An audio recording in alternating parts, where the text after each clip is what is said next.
Welcome to the FI Newscast, where we bring you relevant news in the food and beverage industry.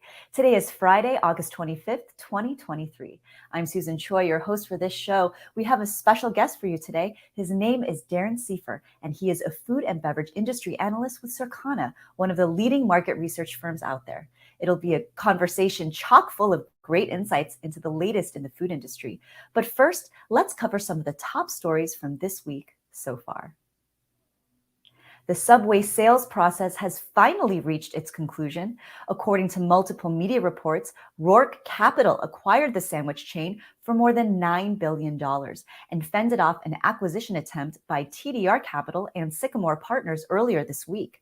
Roark already controls Inspire Brands, which owns Jimmy John's and Dunkin', among other brands. The Subway leadership team is expected to remain intact, with Roark disclosing that Subway will operate independently from its other restaurant holding groups. Subway CEO 𝗙𝗂𝗴𝘆 said the deal will help Subway open tens of thousands of new stores globally. Continuing in the world of business, Instacart is making moves of its own. Bloomberg reports that the San Francisco-based company is planning on going public as early as September of this year. It will be a traditional IPO on the NASDAQ. Sources say that the online grocery retailer had confidentially filed with the SEC last year, but the unfavorable conditions of the IPO market at the time caused them to delay their plans. Instacart had valued itself at $13 billion at that point, down from a $24 billion valuation earlier. Some interesting news in the world of tech, leading to even more interesting conversations in the world of food. Nestle and Unilever are among the multiple big conglomerates dipping their toes into the waters of AI. Nestle has hired advertising agency WPP, which uses generative AI in their ad campaigns. Within their body of work, their strategies have produced hundreds of thousands of ads, generating more than 90 million views across YouTube and Facebook. In Nestle's corner, they've been using AI platforms such as ChatGPT 4.0 and DALL-E 2 to help market its products.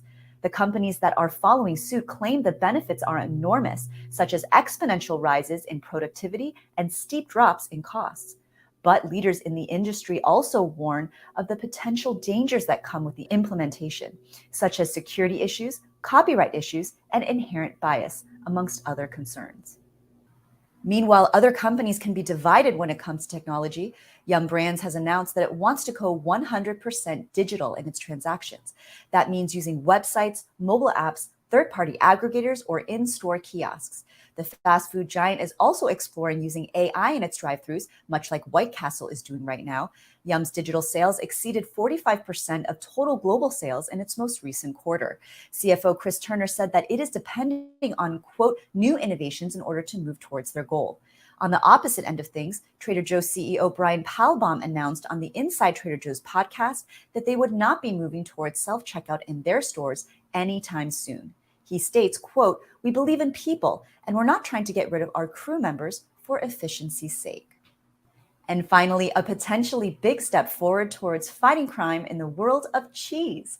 The Parmigiano-Reggiano Consortium has been battling the $2 billion counterfeit Parmesan market for the last 100 years, and the key to authenticity seems to be coming in the form of a microchip. The consortium has teamed up with the P-Chip Corporation to create microtransponders that are the size of a grain of salt, inserted into the rinds of the cheeses.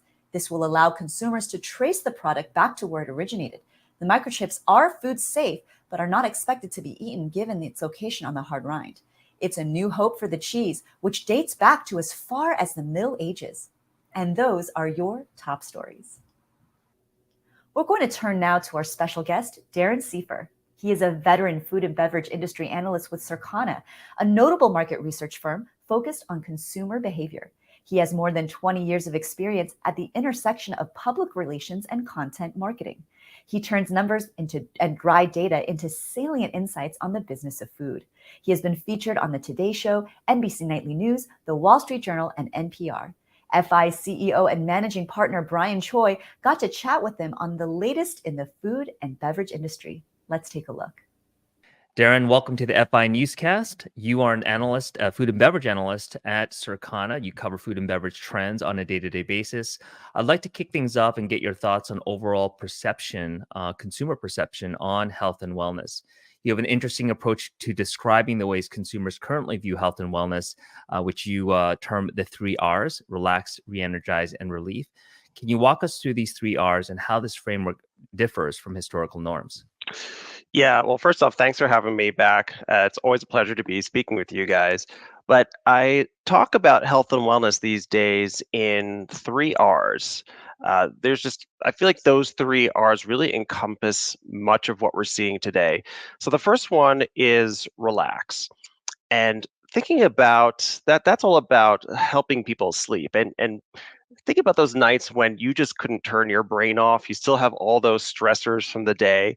And when we ask consumers about what are the non-physical factors that are most important to driving overall wellness, consumers put the amount and the quality of sleep as their top choice. So how well rested people are and when they wake up, that really sets the tone for the rest of the day. And so it makes sense that people really want to get a great night of sleep. So products with substances like melatonin and things like that that help consumers enter that restful state, they've really gained some popularity over the past couple of years. And there's clearly been prescription products around for decades to help consumers sleep, but these are products that appeal to people who want to do things more naturally, and also they're just more readily available to consumers. You don't need to go to the doctor to get that. The next R is re-energize. And that's about boosting your energy. So if that night before was restless, you didn't get any sleep, consumers are going to be looking for ways to power their way through the day. And yeah, that morning cup of joe is commonly used for that, but not everybody wants to drink coffee throughout the day. And so things like energy drink consumption has increased. And that says to me that consumers are looking for more ways to get energized throughout the day. And when we look at our new product pace setters, which it looks at new products with the biggest first year sales, they were highly dominated by things like functional drinks. So we should really look to help consumers with these options, as well as other substances like beets, for example, that are known to lift people's energy levels. And the third R is relief, managing stress. Consumers have a lot on their minds right now, and at times it could be pretty overwhelming for them. And foods and beverages actually play a decent role in mitigating that stress. Even if it's just a temporary thing, it gives consumers that sense of refreshment that allows them to continue on with their day. And we're seeing that happen a lot more with a lot of younger consumers, the young adults like Gen Zs and millennials. They're expressing some of the most negative moods before they have snacks or treats. I want to get your thoughts on the whole better for you. So this is related to my first question on health and wellness. What we're seeing now is that the better for you products aren't performing as well as expected in this current season. Why is that? Think about what was going on at the beginning of the pandemic. So during those lockdowns, there was really not much to do. We needed to pass time. We also needed to manage stress. I mean, many of us were so afraid we were going to catch this disease that we knew nothing about really at the time. It was scary.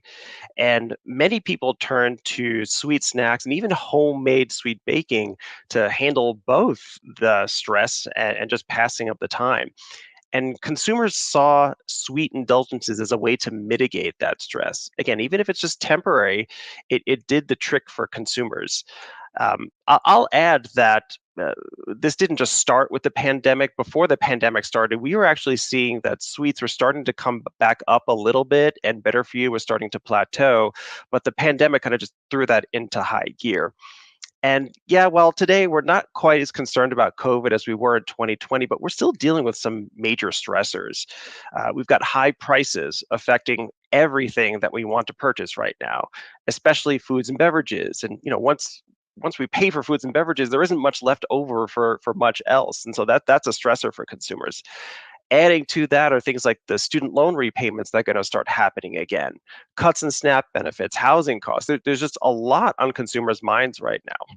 It's fascinating, and you shared the term carb acceptance as one of the ways in which consumers are coping with some of these stresses. So is that something that will likely continue, in the next 12 to 24 months? What are you seeing in terms of kind of the carb and even sort of like the sugar intake for consumers? Right, right. You know, I think what consumers are looking for is to maybe keep that under control, but not abandon it. Things with sugar in it taste good. Carbs taste good. I mean, we love them. We just realized that maybe if we just cut them back a little bit, that's the perfect place to be. We've seen things like rice cookers and people making rice. So, things that if you were on, say, keto, you would absolutely not have. But we're seeing more consumers kind of go back to those types of foods and beverages again. The number one thing that consumers want to cut out of their diets is sugars. 50% of adults say that that's the top thing that they want to cut out. Now, they're not going to completely cut it out, though. They're going to kind of have it in ways that it's mitigated so that they have those sweet indulgences, but they're not trying to go overboard with it. And that's where marketers can help them, is help them have that sweet indulgence without going overboard. Yeah, thanks for that.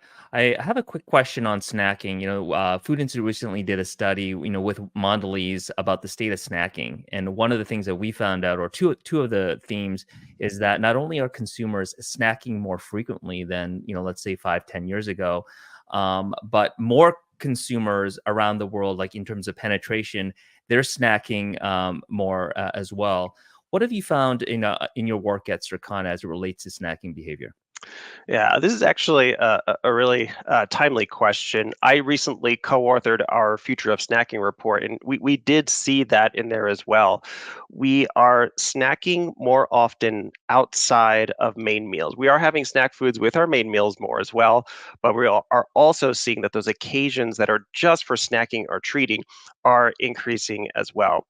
Now, young kids, they do that more often compared to some other groups out there, and that should be the focus, at least for the next few years, for a few reasons. Number one, millennials, they're a large group, but they're in a life stage right now when we tend not to snack as often.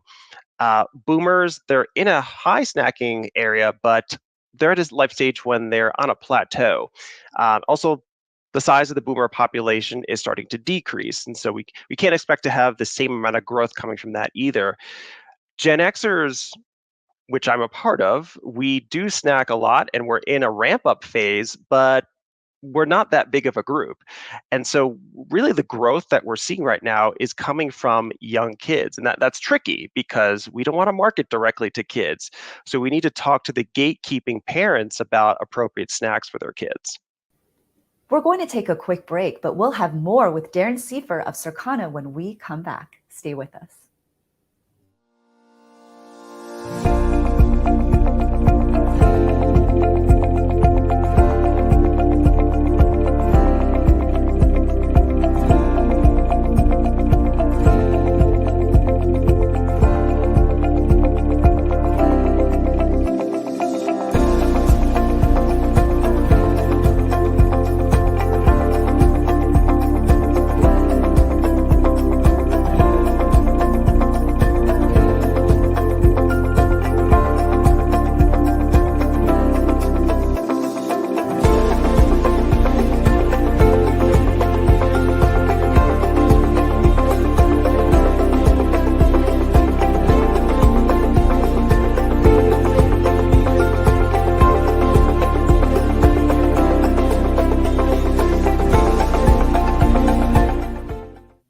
We are back with part 2 of our interview with Darren Seifer of Circana. Let's take a look.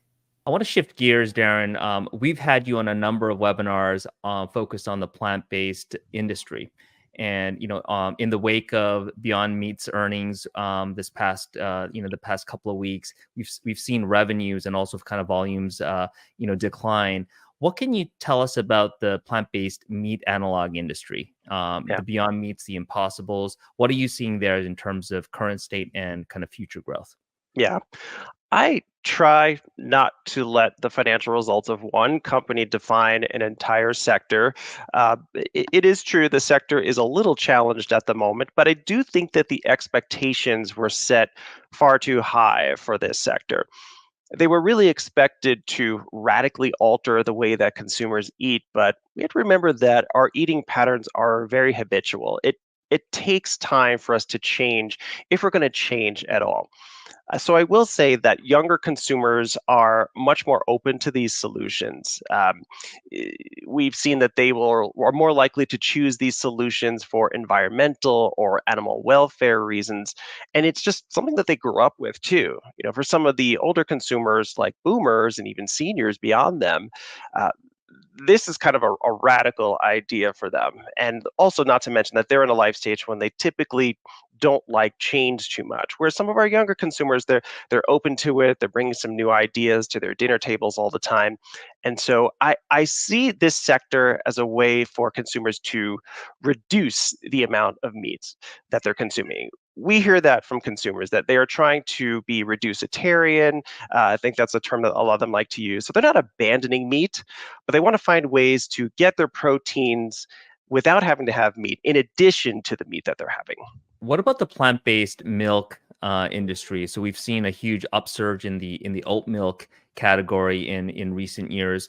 Have things sort of stabilized there, or do you still see continued evolution in terms of kind of like the almond milk, the soy milk, and other sort of milk analogs? Yeah, definitely still seeing almond as the I guess you could say that the behemoth in terms of plant-based milks. We are seeing oat is still increasing volume sales actually. We're at a time when actually volume sales across the store are starting to recede from their pandemic highs, but oat milk is actually increasing. Over the last 52 weeks, we saw about a 6% increase, about a 5% increase in volume for plant-based, when all of plant-based milk is down about 6%. Much of those gains are from distribution gains. And so a lot of these new brands are starting to get into more and more stores, and they're finding their early adopters right now. The key for oat would be to keep those early adopters, and time will tell if that's going to stick around. Great. Well, I want to kind of shift gears again, and you had some interesting data and research on the grilling. Now that we're in the grilling season, you've noticed that grilling has actually declined surprisingly. Since last year. What really explains that decline in grilling, and what are consumers doing in lieu of grilling? Yeah, so we're seeing that through at least through June of this year, that the amount of times, the amount of occasions where a grill was used is lower than in the pre-pandemic period, that same period in 2019. So listen, when the pandemic first came upon us, restaurants weren't readily available. We were just desperate to have some kind of interaction with other people that we could do outdoors in a socially distanced manner, and grilling really fit that bill. I mean, grilling shot up in 2020. But, some things on the ground have changed since then. Cost is a big factor. When we think about everything that goes on with the grilling occasion, there's a lot of volume that goes through. It's not just about the meats, it's the side dishes, it's the condiments, it's the beverages. There's a lot that goes on into that. And with high costs right now, that's hard for some people to do at the moment. The heat, we had record heats pretty much all through July. And a lot of people just do not want to be standing next to an open flame in that kind of heat. They'd rather just do something in the home and avoid that.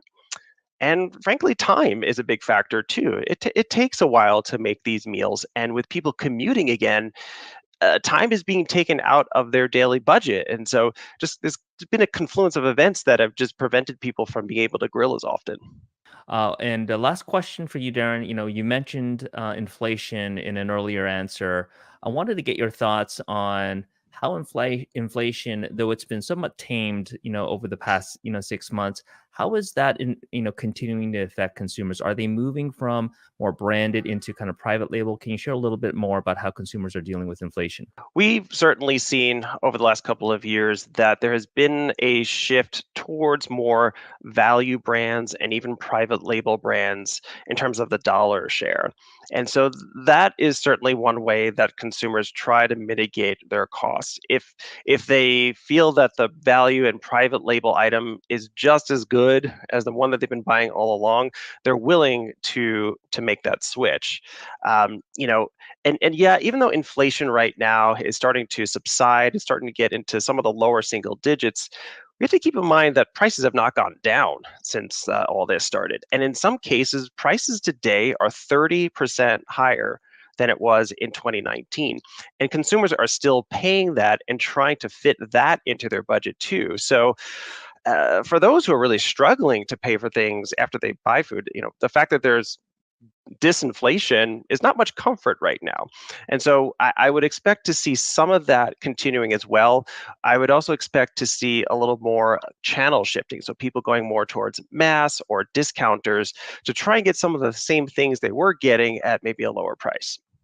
Well, Darren, thank you so much for spending time with the Food Institute. You've always been a great friend, joining our podcast and in our webinars. Your insights are always valuable. So thank you so much, and appreciate your time. Thanks for having me. It's always great to be here.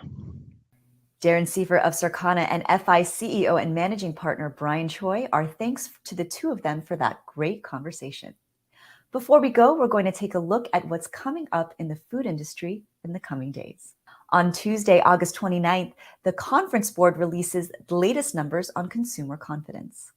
On Wednesday, August 30th, ADP comes out with unemployment in the month of August.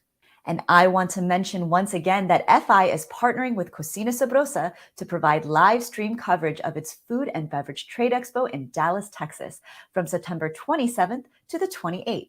We'll have interviews with key figures in the industry, as well as on-the-ground event coverage. You can go to foodinstitute.com for more information.